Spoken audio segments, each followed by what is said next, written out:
आमे जो राजीव लोचन जो उदय स्कंद लिखि जाइछन्ती आज्ञा आज्ञा से उदय स्कंद रे मध्ये लोकमानक पई वर्तमान ए समाज पई बहुत किछि दे जाइछन्ती आज्ञा बहुत किछि किंतु तांको उदय स्कंद के पढु ना जे कुजंग गरटी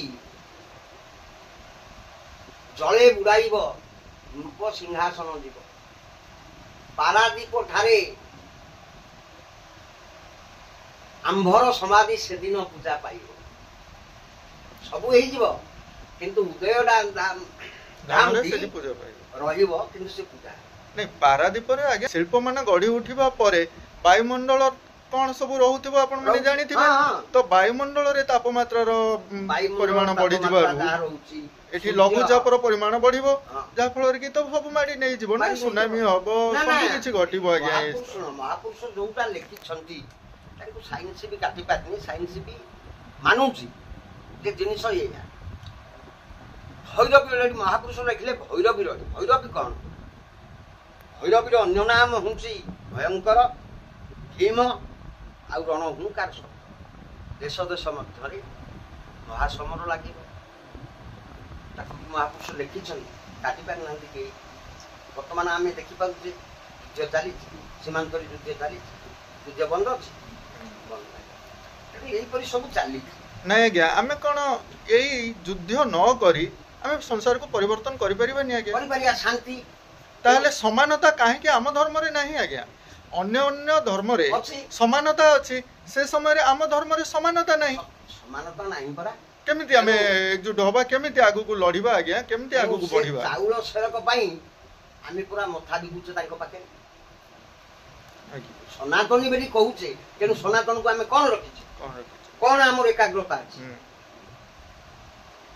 वो खटे करी थिवो सयन सासु बसिमा दुतिवो बासन ससुर खाउथिवो चा पाउरुटी बोपा बछि थिवो दांतु कुनी कुटी वर्तमान होउची ना नहीं ए सब कोन लेखा थिला आज्ञा आज्ञा आज्ञा मालिका रे लेखा अछि कलिकल्प गीता रे लेखा अछि कलिकल्प गीता ताकू के रचना करछन्दी लेखि अचुत्य ताकू मध्ये अचुत्य आज्ञा लक्ष्य ग्रंथ जहु संपूर्ण लक्ष्मीधर विलास तेणु लक्ष्मीधर विलास वाला लक्ष्य ग्रंथ संपूर्ण होइतिला तेणु महापुरुष वाणी की केते जण मानुना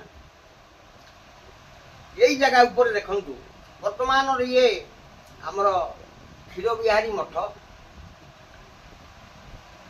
जशवंत स्मृति पीठ पंचसखा जशवंत स्मृति पीठ आज्ञा आज्ञा ए धाम आमर किछि कथा जानिबार थिला जे आमे भाबुथलु ये असमानता दूर होई बा हिंसा दूर होई अहिंसा बल रे आमे स्वतंत्रता पाइबा वर्तमान सत्यर परिप्रकाश करिबा बा सत्य जुग को आसीबा ए क्षेत्र रे आपण माने अलग अर्थ जनाउछन्ती जे एमती बहुत मारपीट हम झील बो मैंने एमती मानवे नहीं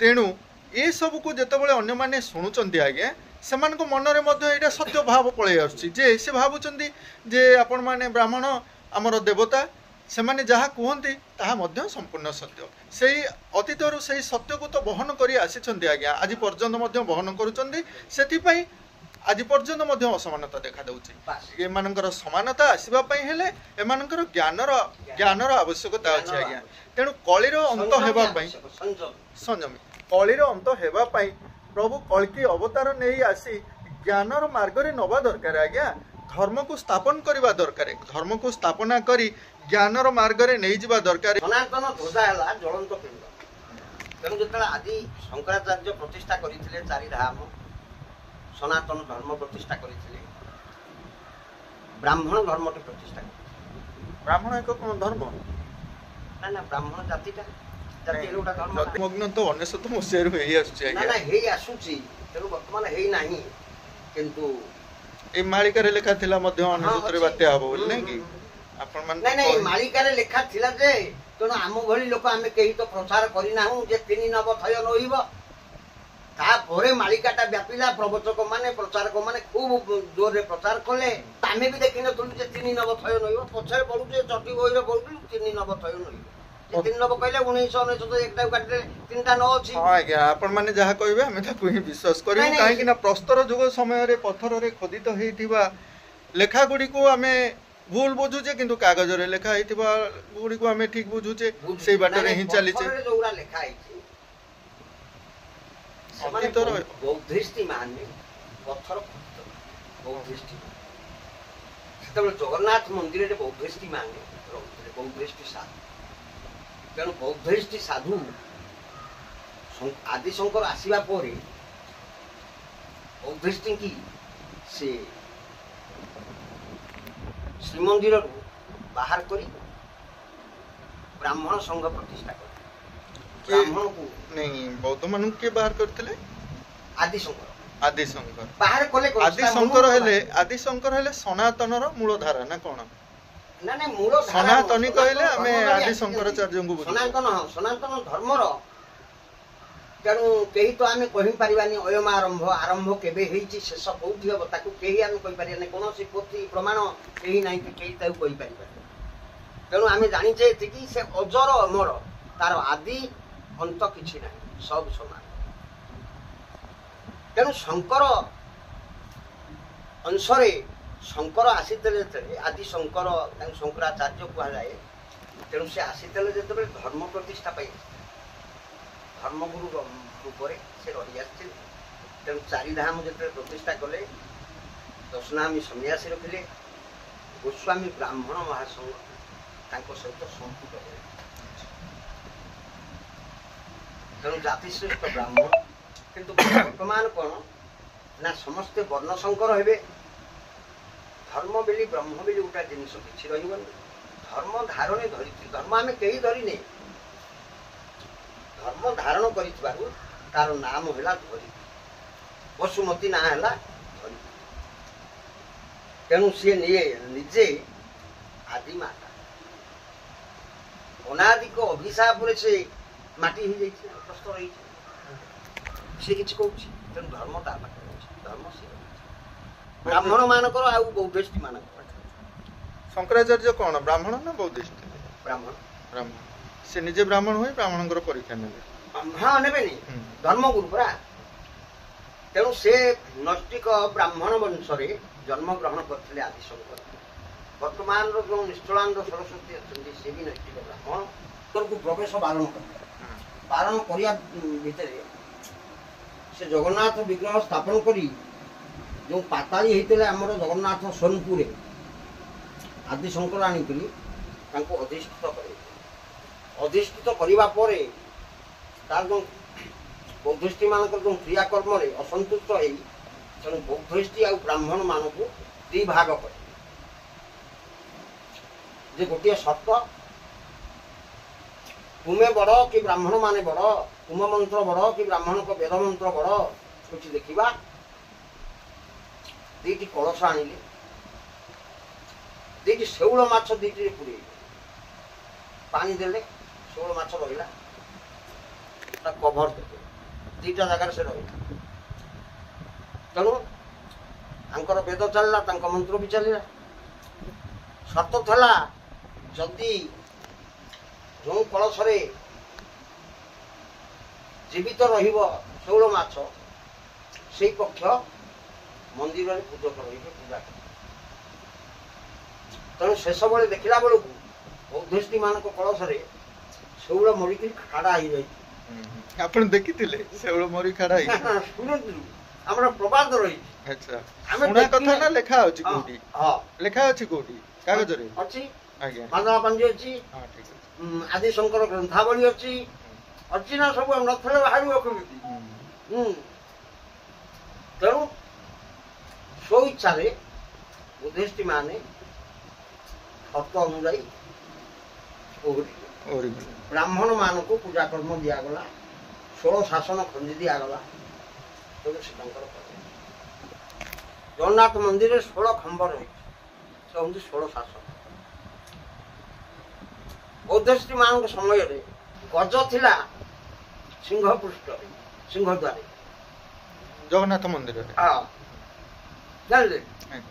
ତେଣୁ ଶଙ୍କରାଚାର୍ଯ୍ୟଙ୍କ ସମୟରେ ଯେତେବେଳେ ବ୍ରାହ୍ମଣ ସଂଘ ପ୍ରତିଷ୍ଠା କଲେ, ତେଣୁ ଗଜ ରହିଲା ତଳେ, ଗଜ ପୃଷ୍ଠରେ ରହିଲେ ସିଂହ। ଆର କିମ୍ବଦନ୍ତୀ କିଛି ଅଛି କି ଆଜ୍ଞା? ଅଛି। तारी किंवदंती टिके कहतु आज्ञा सिंह कहीं गज उपरे विराजमान करछंती सिंह तो एक हिंस्र जंतु ना आज्ञा तो गज तो हिंस्र नुहे ना तो गज उपरे ये कौन साब्यस्त करने को चाहती आमर ब्राह्मण संघ टे कहबे कि से विषय ना ना गज ऊपर सिंह रहिला कोन सिंह होची हम जातीय बाघ आमर जातीय पशु सिंह नुहे हम तो बाघ पड़ुचे बाघ पड़ुचे ना किंतु शास्त्र मत अछि सिंह सिंहर राजा होची सिंह एक कथा हमें जानू किंतु जातीय पशु होची नहीं जातीय पशु रहउची बाघ पूरा जन्म करे किंतु सिंह गोटे जन्म करे ठीक अछि ता ऊपर हमें आगु को जिबा सिंह तो जदियो रहिले किंतु हाथी ऊपर काहे के सिंह रहिले तार वर्णना अछि किछि किंवदंती जदि किछि जानि छथि किंवदंती कोन किंवदंती तो ये अछि जे ब्राह्मण को समय रे आदि शंकर प्रतिष्ठा कले जे गज ऊपर सिंह हिंसा अहिंसार मार्ग नुहे तो आगे ना ना अहिंसार मार्ग नहीं सिंह हिंसा गज अहिंसा नु पड़ा बाघ जो हिंसा ना सिंहर विचार अछि सिंहर विचार अछि तेणु शांति प्रतिष्ठा पाई ये जिनस शांति प्रतिष्ठा पाई कोन जे शांत ता ऊपर हिंस्र को रखी करी हमें शांति प्रतिष्ठा कर शांत न था तो गज शांत नथिला हो आगे आपण तो कहउछंती हो ठीक अछि किंतु मालिका लिखित जहा थिला हमें ताकू जिबा कि जगन्नाथन को पाखो को एबे गले हमें से जाई परिबानी हमें जगन्नाथन को हां किंतु जेहेतु हमें साधारण नुआ करी ये चैनल टी आरंभ करिछि धीरे धीरे आगो को बढ़िबा तो जगन्नाथन को पाखो को जिबा तो निश्चिंत आज्ञा ये तो आमर संस्कृति आमर परंपरा हमको नहीं जीव ना आम धर्मीय भावना ही हमको नहीं जीव जगन्नाथ पाखक आम जगन्नाथ पाखे जाई जगन्नाथ गोटे विशेषत्व अच्छे आज्ञा से बौद्ध मैंने कहीं जाइछंती ब्राह्मण मैंने कहीं रही तार विशेषत्व संपूर्ण गोटे किंवदंती अच्छी ता ऊपर हवा को हेला आज्ञा आमको लोक मैंने जानी दरकार आम नुआ चैनल को जानी ना तेणु नॉर्मल वीडियो मान चालू जेबे जीवा आपण मानकु नेइगिरी साथी रे जेहेतु कलिर अंत समय रे आपण मानक कहबा मुताबिक एमती सब घटना गुडी को घटिबो युद्ध हबो ए जोगिनी माने सब कोन बाहरी आसीबे सब खाइबे भैरवी डाकिबो ताका डाक सुनिले कोन मरि जिबे किछि लोक माने ना ना कहली किछि मोडी भैरवी अर्थ को भैरवी अर्थ होती भयंकर बा भीम रणहुंकार भैरवी जोटा जिनिस एबे होउची तो आज्ञा गाँ को पसी जानतु ना परिवार मध्य रे की हिंसात्मक व्यवहार होउची आपण माने बुझी परिबेनी वर्तमान एपरी समय आसी पहुंची गलानी हमें भयभीत करिकि पढिकि कुछ लाभ नाही नहीं भयभीत काहे करूचंदी या सटीक नुहे आज्ञा ताहले आपण कहंतु ना गोटे प्रमाण आकार रे हम कहंतु मालिका रे एई दिन रे एई सब घटना लेखा अछि जहा एबे ताहा घटिबाकू जाउची मालिका रे देखंतु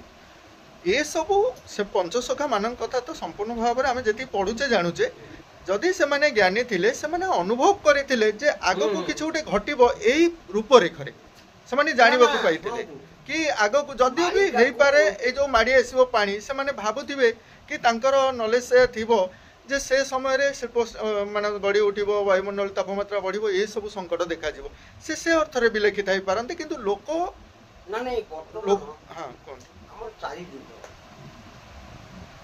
जुग को जुग यही मते परमानंद ये जगत मालिकार अर्थ कौन अर्थ मालिका को उल्टे दियंतु कौन रहिला कालीमा कौन पुराना जिनिस बा कलंक जिनिस कालीमाटा होची कलंक लुहार जेमती कलंक लागे तेणु सेटा मजा हेले स्टील भलिया चिकचिक मारे आउ गोटे अर्थ होची कालीमा कालीमा कालीमा आउ कालीमा हिसाबटा होची मा पाखे गरीर हिसाबटा होची मा पाखे वर्तमान देखंतु नारी बश्य मानवा पुरुष बश्य नारी के अच्छी कि गोटा नारी जहाँ कौच पुरुष से करने बाध्य अच्छे तेणु मायाधर एपरी शक्ति खंजी नारी पाखे मोहिनी शक्ति ताकू कहीं एड़े जाए ନାଇଁ ଆଜ୍ଞା ଏଇଟା ଠିକ ନୁହେଁ। କେମିତି? ପୁରୁଷଙ୍କୁ ଦେଖନ୍ତୁ ଆଜ୍ଞା, ଲକ୍ଷ୍ମୀ ନାରାୟଣ ହୁଁ। ନାରାୟଣ ଯୋଉଠି ଅଛନ୍ତି ଲକ୍ଷ୍ମୀ ପାଦ ପାଖରେ ବସି ମାନେ ତାଙ୍କର ପାଦ ପୂଜା କରୁଛନ୍ତି। ହୁଁ। ତାଙ୍କରକୁ ଅନୁଭବ କରିକିରି ଆମ ଇଏ ନାରୀ ସମାଜ ବା ଲକ୍ଷ୍ମୀ ମାନେ ସେଇ ରୂପରେଖରେ ତାଙ୍କର ପତିମାନଙ୍କୁ ପୂଜା ଅର୍ଚ୍ଚନା ମଧ୍ୟ କରୁଛନ୍ତି ଆଜ୍ଞା। ସାବିତ୍ରୀ ବ୍ରତ ଆସିଲା ଆମ ସଂସ୍କୃତିରେ ପୂଜା ପାଉଛନ୍ତି ସ୍ୱାମୀ ମାନେ। କିଛି ନା, ନା, ନାରୀ ସ୍ୱାମୀମାନେ ପୂଜା ପାଉଛନ୍ତି କିଛି ଯେ। ନାରୀଙ୍କୁ ନେଇକିରି ଆମେ ସମଗ୍ର ନାରୀ ସମାଜକୁ ଏପରି ନା, ନା, କହିବାନି। ନାରୀ ସମାଜକୁ କହୁନେ, ସେ ମାତୃଜାତି, ହୁଁ। ସେ ଆମର ପୂଜନୀୟା, ସମଗ୍ର ମାତୃଜାତି। ନାରୀ ମାନଙ୍କୁ କହୁନେ। ନାରୀ କଣ ନାହାନ୍ତି? ମହାପୁରୁଷ ବ୍ରାହ୍ମଣ ମାନଙ୍କ ବିରୁଦ୍ଧରେ ବ୍ରାହ୍ମଣ ନାହାନ୍ତି? କାଟିପାରି ଆମେ? ବ୍ରାହ୍ମଣ ଯଦି ନାହାନ୍ତି, ଚନ୍ଦ୍ର ସୂର୍ଯ୍ୟ ନାହିଁ। ନାରୀ ଯଦି ନାହାନ୍ତି, ତେଣୁ ଠାକୁରାଣୀ ନାହାନ୍ତି, କୌଣସି ଦେବୀ ଶକ୍ତି ନାହାନ୍ତି। ନାରୀ ନାହାନ୍ତି କୁହଉନି ଯେ, ଅଛି। ନାରୀ ମାନେ ଅଛନ୍ତି, କିନ୍ତୁ ହୁଁ। ତାଙ୍କର ଦେଖନ୍ତୁ ଆଜ୍ଞା, ଆମେ ଟିକେ ଅତୀତକୁ ଫେରିବା। ଆପଣ ମଧ୍ୟ ଜାଣନ୍ତି ହୁଁ। କିଛି ଦିନ ଅନ୍ତେ ନାରୀ ମାନଙ୍କୁ ଶିକ୍ଷାର ଅଧିକାର ମିଳିନଥିଲା। ନା। ଶିକ୍ଷା ଦିଆଯାଉଥିଲା ଆଜ୍ଞା, ଶିକ୍ଷାର ଅଧିକାର ନଥିଲା। ସେତେବେଳେ ଦାସ ଦାସୀର ପ୍ରଥା ବହୁ ପରିମାଣରେ ଚାଲୁଥିଲା ଆଜ୍ଞା। କିନ୍ତୁ ସେ ସମୟରେ ନାରୀମାନେ ବାହାରକୁ ଆସିପାରୁନଥିଲେ।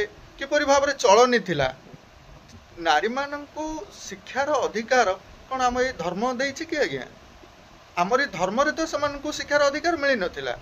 ଶିକ୍ଷାର ଅଧିକାର ମିଳିଲା ପରେ ତାପରେ ଆଗକୁ ବଢ଼ିଲେ।